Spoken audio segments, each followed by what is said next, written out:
সরকারের পদত্যাগ এবং দেশ জুড়ে সকাল সন্ধ্যা হরতাল পালন করছে আওয়ামী লীগের নেতাকর্মীরা। বাংলাদেশের রাজনীতিতে বিরল দৃশ্য। এই প্রথমবারের মতো আওয়ামী লীগ নিজেরা হরতাল দেখেছে। দাবির কেন্দ্রে রয়েছে দুইটি বিষয়: ডক্টর মোহাম্মদ ইউনূসের পদত্যাগ এবং গোপালগঞ্জে আওয়ামী লীগের একাধিক নেতাকর্মী হত্যার কঠোর বিচার। রাজপথে নেমে এসেছে আওয়ামী লীগের সর্বস্তরের নেতাকর্মী।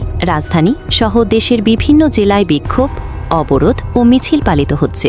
ঢাকা, গোপালগঞ্জ, খুলনা, রাজশাহী, চট্টগ্রাম প্রায় প্রতিটি বিভাগেই সক্রিয়ভাবে হরতাল পালন করা হচ্ছে। দোকানপাট আংশিকভাবে বন্ধ, গণপরিবহনও অনেক জায়গায় থমকে গেছে। আওয়ামী লীগের নেতারা বলছেন, ডক্টর ইউনূস শুধু একজন অর্থনীতিবিদ নন, তিনি নাকি একটি বিশ্বায়িত ষড়যন্ত্রের মুখপাত্র, যিনি দেশের ভিতর থেকে সরকারের বিরুদ্ধে বিদেশি শক্তিকে উস্কে দিচ্ছেন। তারা স্পষ্ট করে বলছেন, তাকে যদি এখনই পদত্যাগে বাধ্য না করা হয় তাহলে আন্দোলন আরও বিস্তৃত হবে।